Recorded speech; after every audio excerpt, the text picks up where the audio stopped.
shall we get into a little bit of news? There is a theme song for it. I think this is the button for it. Let's find out. Good evening, Mr. Nailed Mr. it. From South America, and all the ships and clippers at sea. Let's go to press. Fly.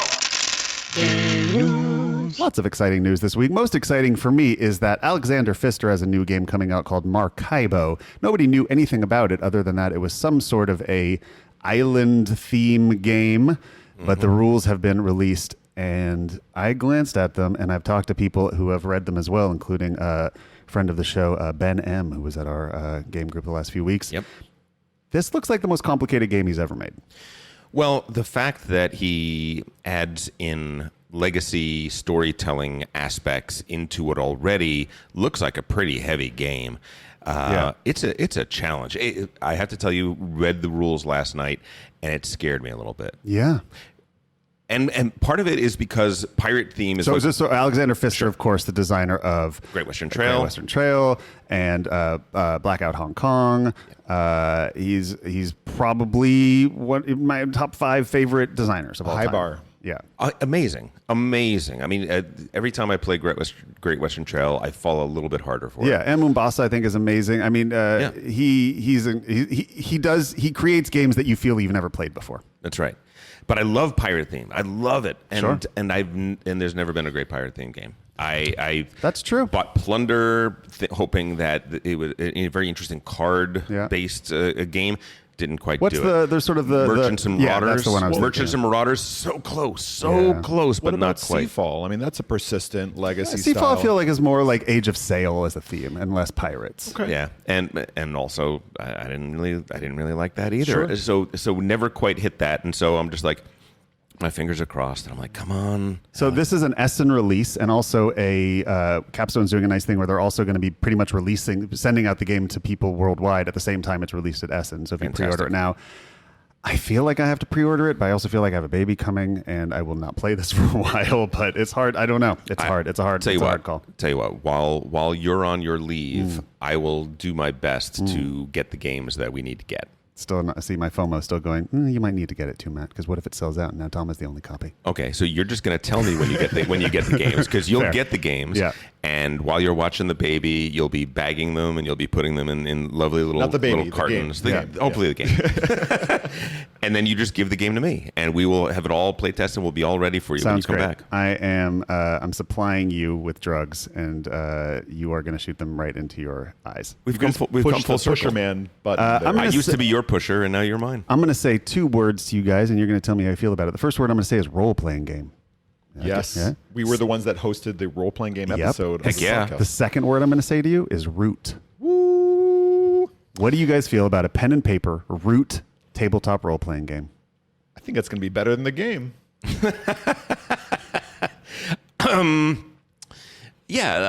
Listen, it's all what you're basically talking about is theme, right? That's people's probably favorite part of root is the theme. Yeah.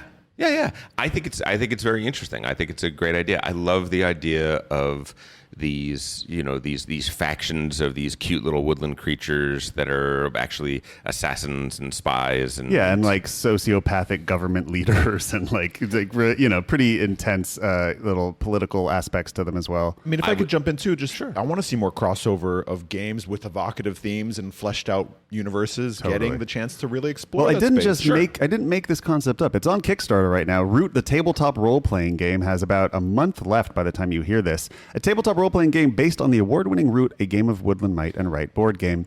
You are going to be kickstarting a book. You are going to be kickstarting the role-playing game book. And it's official, right? This is it's with on permission. Kickstarter. Shipping 1 year from now, September 2020.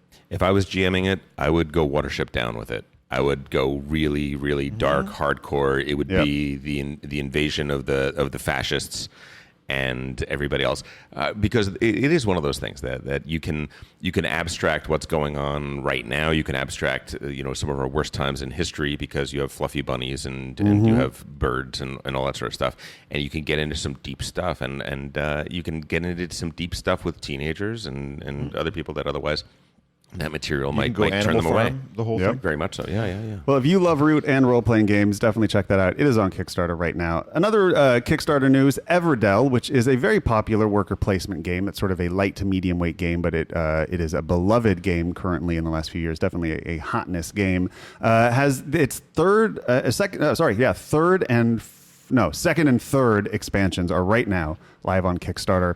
Have you ever played Everdell? I haven't. I don't know anybody who has it. Neither have I. And I keep being like, I feel like I should try it because everybody is freaking out about it. But it also feels like it's probably a little light for me. Yeah, I think it's a solid medium weight. I think it's like a step up from like Stone Age, I would imagine, something like that. I tell you that I've never played it either, but Yeah. I have stood over it while it was being played. It's gorgeous. And it's beautiful. Yeah, it's almost And Root-ish, and it's beautiful. It's not mean Yeah. little woodland creatures; it's lovely little woodland creatures. But it sort of does that nice fantasy meets woodland creatures kind of thing. So the second and third expansions are right now live on Kickstarter, and of course, as always, they allow you to buy all the whole bundle of everything: the core game, the first expansion, and these two along with it. The reason that might be interesting is because Everdell's totally sold out and very hard to get and out of print. One of those Kickstarters that just like. They don't make a lot, and when they do, they sell out. And I've heard things are coming to retail soon, but at the moment, this is probably your best route. It ships in February, so not a huge amount of time from now. You'll get this pretty quickly. And of course, with Kickstarter stuff, you'll get all the fancy components and metal coins and things like that. If you are interested in Seventh Continent, another game that definitely is a Kickstarter that is impossible to get, and people have been wanting it for a long time and spending huge amounts of money on eBay, you don't have to do that anymore. You can go to Serious Pulp, P-O-U-L-P, and you can pre-order it right now. They have decided to break their own rule, and they promised forever this will only be a Kickstarter game. You'll never buy it retail, and now they're going to sell it to them. I don't blame them for it. Make some money, man. It's a good game. Is that like when the Rolling Stones say this is their last tour ever? Yeah, exactly. They do it all the time. How many times have they done that? Now, this is a slightly different version. I mean, you're just sort of getting the core box. I think there's still exclusives that they're not willing to sell, but you can go right now and pre-order it. I'm not exactly sure when it's shipping, but you don't. I mean, it's $59 and you're getting a core box version of it. I think it's not as fancy and nice as the one that we all have from Kickstarter, but it's the game. Product is available for pre-order until October 15th. Delivery guaranteed for Christmas. So there you go. If you've been dying for it, and I mean, literally, if you wanted it before this, it was $200-$300 on eBay minimum. This is $60 you can get in the game. Some awards news. The Spiel Press, which is a board game award done by, I think, one of the creators of Spiel, the largest con in the world, has announced their winners of the 2019 DSP.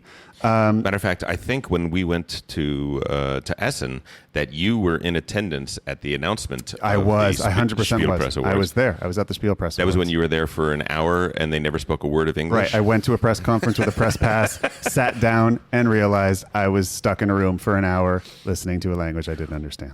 And I was standing outside of the hall saying, I'm the one who got that press pass. I should be the one in there. And Yeah, I'm yeah, so you happy. didn't miss much. So happy I didn't do it. The winner of the 2019 DSP is Elizabeth Hargrave for her lovely game Wingspan. Wonderful, exciting game by the same company that we're going to be talking about today. I don't know how you don't give that game pretty much every award this year. It's transformative. Yeah. It's just when it has a game effect that's outside of the game, it's just remarkable. So true. But I will say that looking at the rest, because they have a top 10 list. And on that top 10 list, I know every single game except for one. I know Teotihuacan, I know Spirit Island, Architects of the West Kingdom, Detective, Underwater Cities, Newton, Just One, and Gloomhaven. But the number 2, the game that almost upset things, is Taverns of Teefin, Thal. By Wolfgang Warsch. It is the gamers version of Quacks of Quedlinburg. Very much so. It is the next level. It's very similar, but it's a press your luck game, but with a little bit more strategy. It is coming out in December in the U.S., and I cannot wait for it.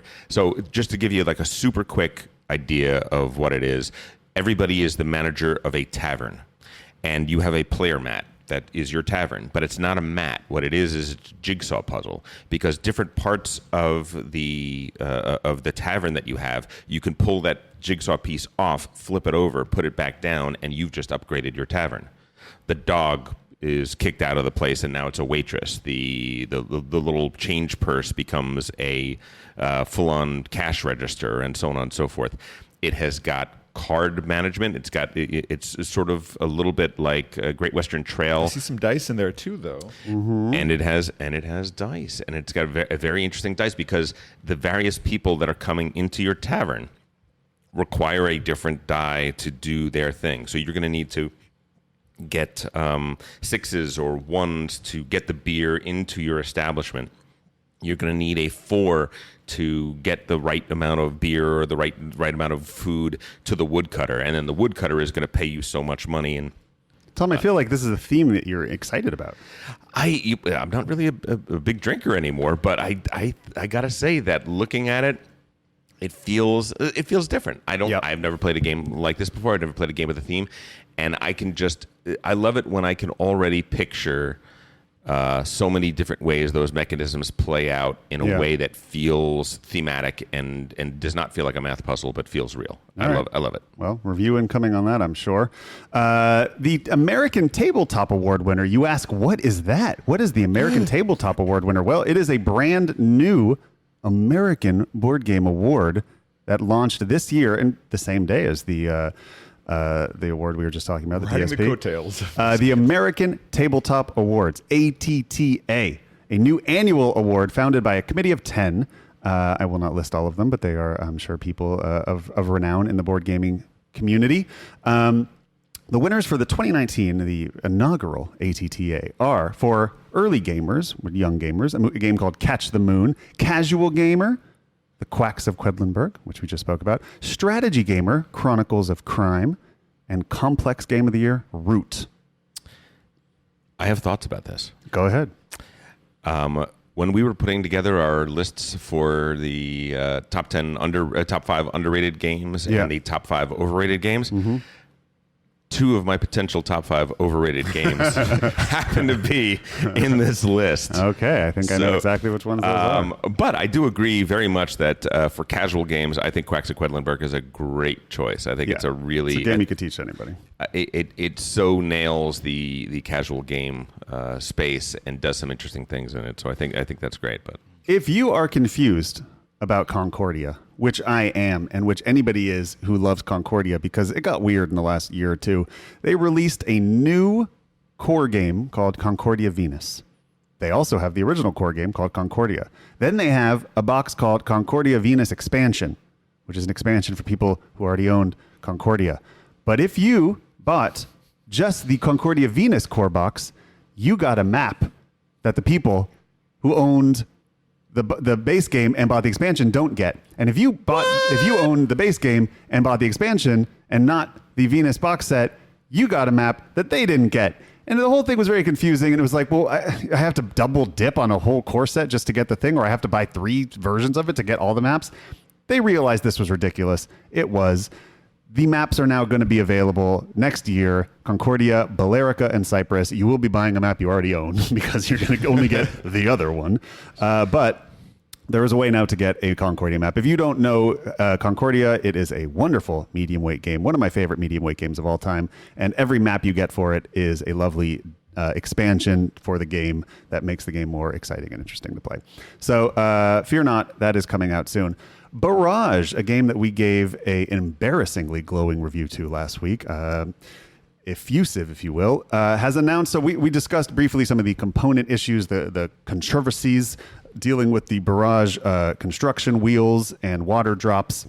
They have promised that they are going to be sending replacements to everybody who backed it, new versions, a different construction, and they promised that it would be free. And now they have launched a Kickstarter to replace them. And if you want them replaced, it will cost you €1. Oh. They lied to us. They said free, and now they want €1. I am changing my review on BGG right now. The reason they want €1 is because Kickstarter has a €1 minimum. Send in the ones. Yeah. So people are hilariously freaking out about this. But yeah, the easiest way for them to figure out the logistics of this is to do it through Kickstarter. And yes, you have to pay €1 to get these things. Matt, can you and I take just one moment to just stare at Alfred, knowing that we've both played Barrage the best game of the year, Yeah. probably 10 times. And he's sitting there in a frozen tundra. Look at it, Alfred. Look at that game. Look at the game, I'm Alfred. very Look on the unlikely to table. get it to a table anytime soon. You will sadly. not. Unless Too because bad of you your left. effusive, glowing review, you have now converted some people back at my new home in Boston. I'm really hoping that this is changing lives in ways that will change my own. It sounds like my sweet spot. Your guys' review was so incredibly it I made think me you would love it, fizzing yeah. with jealousy. I think you'll be trading wheat for sheep while we are building hydroelectric dams in The the very Alps. first day I was in Boston, I saw plenty of that. Here's the thing, though. Blue in public. At the MIT gaming group, if somebody rolls 4 claws and Donkey Kong is in Tokyo, you want to get out, Alfred. Okay, Absolutely. You cannot withstand 4 claws while you're in Tokyo for more than 1 round. So you need to get out of there, Alfred. There's not a lot of in the strategy guide for that game, but that is one of the key points. 4 claws, get out of Tokyo, Donkey Kong. The Barrage Kickstarter for the replacement wheels will be going up at an undisclosed time. They have made enough mistakes saying dates they can't hold true to, so they are just saying coming soon. TM. A nice bit of news as well, though.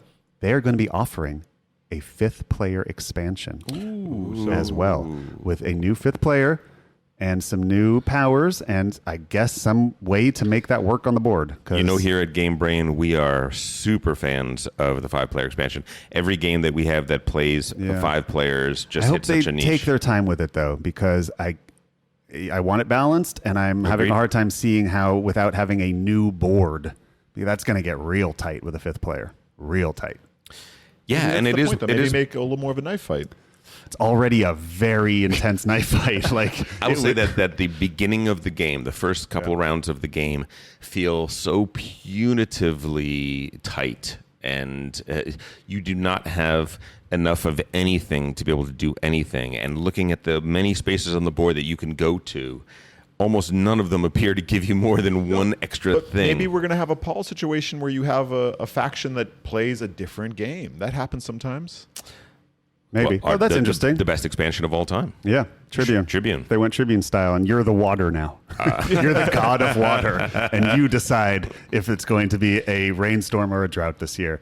Last bit of news for the week. Obsession is a game that is basically the Euro version of a Jane Austen novel, right? Without actually, it is a full-on Jane Austen simulation where you are trying to get your daughters married off to the right houses and protect your family line and all that kind of stuff. I haven't played the game, so I may be A getting little bit of dangerous liaisons when Okay. Paul's playing. So I can play Mr. Darcy is what you're saying. You are Mr. Darcy, my friend. You cosplay Mr. Darcy without even trying. So Obsession is a board game that is now on Kickstarter with their first expansion, the Upstairs Downstairs expansion, of course. It is up for the next month, so you can check it out right now. Friend of the show, Jennifer Schlickburn, who has decided to start joining our game group, and she swears I've never invited her, but I have, Jennifer. I have, and I'm glad you're coming now. I don't think you did. I did. I've invited her many times, and she said it's a bit far. But now she's moved closer, and she's coming, and we're very grateful. And now she says it's a bit late. But she has Obsession and enjoys it, and I believe is going to be bringing it this week, and maybe we'll give it a whirl. Sounds great. That is all the news for the week.